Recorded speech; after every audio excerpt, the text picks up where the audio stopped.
¿qué tal? Buenas tardes. Buenas tardes. Bueno, la primera pregunta pasa por eso que mencionaba recién, ¿no? Capaz que, bueno, el dato suena duro, digo 70% de abandono. ¿Se da habitualmente en los primeros años o es un fenómeno nuevo en función del contexto económico, las dificultades que Mm, hay, o es lo de eh, siempre? sí, sí, no, es un dato habitual en las universidades, digamos, Ujú, ¿sí? Por múltiples motivos. ujú, Eh, Entre los motivos uno puede ver que a veces no, digamos, no es la carrera universitaria, o sea, en general ir a la universidad no era lo que quería hacer la persona, a veces es porque no es la carrera que elegía, entonces cambia de carrera, y a veces es porque las condiciones socioeconómicas, como mencionábamos antes, no son las adecuadas como para afrontar el cursado de una carrera. Si bien es cierto decimos que la universidad pública es gratuita en cuanto no se paga un arancel, pero involucra muchas veces eh, trasladarse de la localidad de origen hacia otro lugar, hay un gasto de transporte, hay un gasto, digamos, inherente a fotocopias, a bibliografía, ¿sí? ujú. Es decir, hay un esfuerzo familiar detrás de cada uno de cada estudiante que tenemos en la universidad, que es cierto. Pero más o menos suelen ser las cifras que se dan en todas las universidades públicas, Ujú. ¿sí? Se entiende. No es, cuando uno lo ve es un dato fuerte Claro. y es un dato también que interpela a la comunidad universitaria, qué podemos hacer como para tratar de subsanar en lo que a nosotros nos toca, y tratar de mejorar lo que es la retención estudiantil. Ujú. Claro, muchas veces los estudiantes, buenas tardes Silvia, ¿Qué tal? Buenas tardes. hablan de filtros dentro de las universidades o de las facultades para nivelar un poco la cantidad de inscriptos, que por lo general es muy alta. ¿Esto también puede suceder?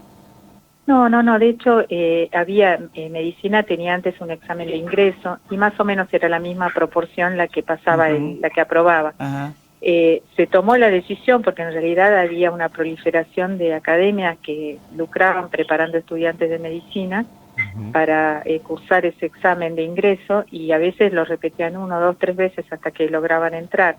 claro. Se tomó la decisión de incorporar y de crear este ciclo introductorio que justamente lo que hacía era el dictado de todas las asignaturas, el cursado, ya siendo estudiantes de la facultad, ¿sí? Para igualar y mejorar las oportunidades que tenían los estudiantes y las estudiantes de continuar los estudios. Pero bueno, el fenómeno se sigue manteniendo independientemente de que las materias ahora las dictan profesores universitarios, se mantiene el mismo porcentaje similar a lo que se observaba Ujú. con el examen de ingreso. Sí se vive como un filtro, Claro, claro. porque son 5 materias que tienen que aprobar las 5 para pasar al ciclo siguiente. Claro. Después tenemos el ciclo biomédico, y acá quiero aclarar también, el ciclo biomédico tiene 2 años, y también para pasar al ciclo clínico, que es cuando ya tienen actividades predominantemente en los centros asistenciales, tienen que tener aprobadas todas las materias del ciclo biomédico. Es decir, se van aprobando ciclos. Uno es el introductorio, el otro es el biomédico, y después viene el ciclo clínico. Para Bien. pasar a cada uno de los ciclos, se pide tener aprobadas la totalidad de las materias del ciclo anterior. Esto es lo Claro. que a veces se vivencia como un filtro. Claro. Y del resto de los que siguen, de los estudiantes que siguen, ¿cuántos terminan? ¿Cuántos se Nos, reciben? sí, nosotros tenemos una tasa de egreso aproximada de 80 estudiantes por año, o sea, tenemos 80 médicos que egresan por año. O Es sea, van, importante. claro, por eso les digo, es una carrera exigente, medicina es una carrera exigente, eh, no tiene menos exigencia ni más exigencia lo que puede ser la Universidad del Comahue con respecto a La Plata, Córdoba o la UBA, digamos. Son estándares que tenemos que hay que cumplir, que son estándares de todas las facultades nacionales que las pone el Ministerio de Salud de Nación. Ujú. Sí requiere mucho esfuerzo, y sí, vuelvo a decir, todo lo que el Estado que está interesado en tener graduados puede aportar, está bueno que lo aporte, tanto en becas de residencia, esto es para cuando tienen que trasladarse de su lugar de origen, como en becas de ayuda económica. Todo esto es bienvenido porque en realidad son las cosas que hacen que permitan sostenerse una carrera que hoy tiene 7 años de duración. Claro. Claro. Y Silvia, precisamente iba a hacer una consulta en ese sentido. Digo, decías 80 egresados por por año. año. Por año, sí. Eh, Por supuesto vemos lo que ocurre aquí en Neuquén, no sé, no estoy tan al tanto de la situación en Río Negro, pero vemos una presencia muy importante de residentes en los hospitales públicos de Neuquén, no sé si todos de la Universidad del Comahue o de otros puntos del país. Está esa situación del Castro Rendón, por ejemplo, como punto de referencia para, bueno, culminar esa etapa formativa de quienes estudian medicina. 80 es un número que está dentro de los estándares deseables, Sí, o se está necesitan dentro. más. Digo, ¿cómo está esa situación de Ahí demanda, yo no? quiero hacer una salvedad. O sea, los médicos residentes son médicos que ya tienen su título de médico. Ujú. El egresado de la Facultad de Medicina puede elegir hacer una residencia en alguna institución de salud, pública o privada, o puede trabajar, digamos, está habilitado para trabajar, ¿sí? Sí. Ya sea como médico sin especialidad, como médico en una empresa petrolera, puede hacer un curso de auditoría médica y trabajar en una obra social, ya tiene el título habilitante. El residente, sobre los 7 años teóricos que tiene de carrera, porque en general son más, ¿sí? Se especializa Pueden ahí, ser digamos. 8 o 9 años, hace una especialidad Claro. nuevamente de otros 3 o 4 años. Ujú. O sea, la formación de un médico especialista es muy larga. Claro, claro. ¿Sí? Por eso también a veces, digamos, salen los reclamos que uno los ve de los médicos que están en colegios profesionales o los ven los médicos que trabajan en salud pública, constantemente por reclamos salariales, y dicen siempre los años que tengo de formación, y esto es cierto, Ujú. Y son muchos años. claro que sí. Y la otra pregunta que tenía para hacerte era esto de si es un 70% de una cifra cada vez menor de ingresantes, o se mantiene la No, expectativa. las cifras, sí, las cifras se mantienen constantes.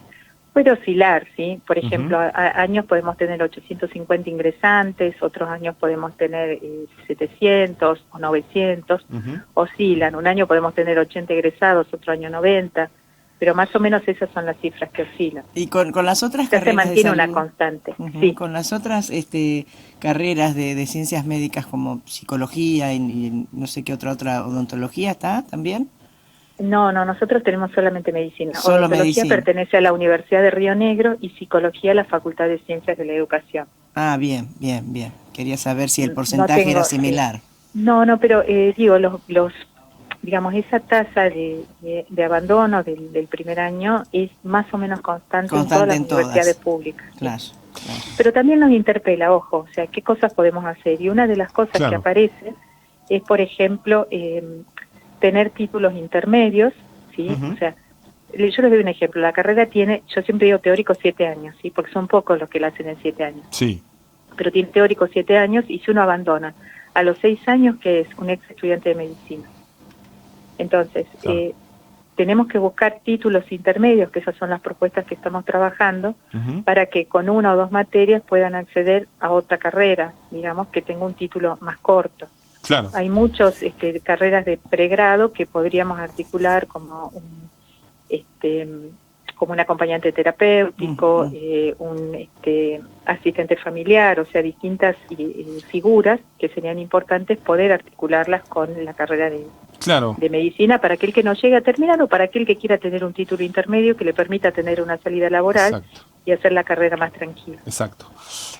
Bueno, ojalá que puedan prosperar esas iniciativas, y bueno, te agradecemos muchísimo, Silvia, por este contacto, por esta entrevista. Que tengas muy buena tarde. Bueno, les agradezco mucho el espacio, porque esto es importante que se conozca. Es una problemática de la sociedad demanda profesionales especializados, y esto lleva a todo un esfuerzo de formación, y está bueno que se conozca y que se hable de estos temas. Era la idea, y ojalá que hayamos cumplido con ese objetivo, Bueno, porque a veces muchas gracias por el espacio. nos quedamos con los títulos que pueden sonar duros, pero al mismo tiempo, bueno, que es, por supuesto, como decís vos misma, es una situación que nos plantea también cómo podemos hacer para retener más estudiantes, pero bueno, también nos permite indagar un poquito en el día a día, y bueno, cómo es la situación con más detalles. Así que muchísimas gracias por este tiempo. Que tengan buena tarde. Muchas Hasta gracias. luego.